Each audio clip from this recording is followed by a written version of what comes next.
محترم سامعین و ناظرین، السلام علیکم ورحمۃ اللہ وبرکاتہ۔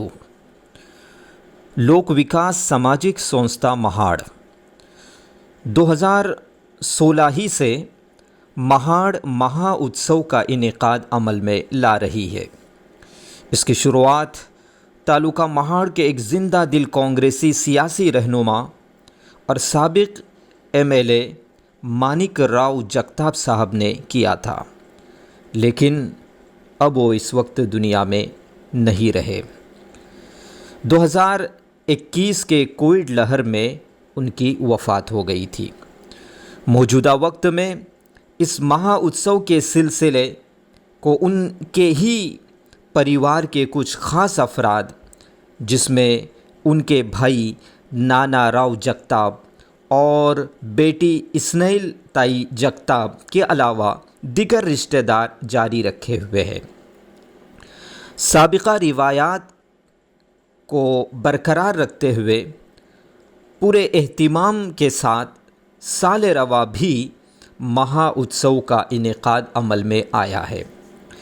اس مہا اتسو کے موقع سے لوک وکاس سماجک سنستھا مہاڑ کے زیر اہتمام گزشتہ دنوں ایک پروگرام کا انعقاد کیا گیا، جس میں کوکن میں آئے سیلاب کے متاثرین کو امداد پہنچانے والی تنظیموں اور اداروں کے ذمہ داروں کو ان کی بہتر اور اعلیٰ کارکردگی کے پیش نظر اعزاز کیا گیا، جس میں جمعیت علماء مہاراشٹر مولانا ارشد مدنی، اسی کے ساتھ انجمن دردمندان تعلیم و ترقی اور انجمن امداد المسلمین دابھول،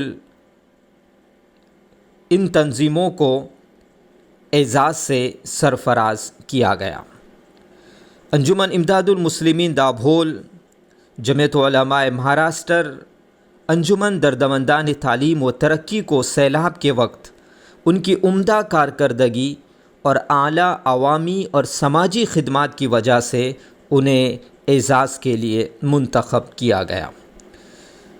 انجمن امداد المسلمین دابھول کے صدر مفتی اصغر کھوپٹکر اپنے گاؤں دابھول ہی کے دو مشہور شخصیت جناب حاجی احمد محمد اسحاق ماٹونکر اور جناب شبیر بھائی پورے، ان کے ہاتھوں تمغے اعزازی سے سرفراز کیے گئے۔ واضح رہے کہ انجمن امداد المسلمین دابھول جہاں ایک طرف بڑے پیمانے پر سیلاب متاثرین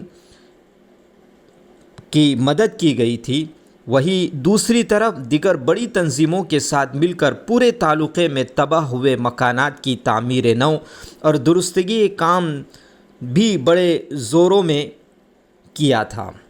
اس طرح کی اعلیٰ عوامی خدمات کے لیے مفتی اصغر کو اب تک درجنوں تنظیموں اور اداروں کی جانب سے اعزاز کیا جا چکا ہے۔ والسلام علیکم ورحمۃ اللہ وبرکاتہ۔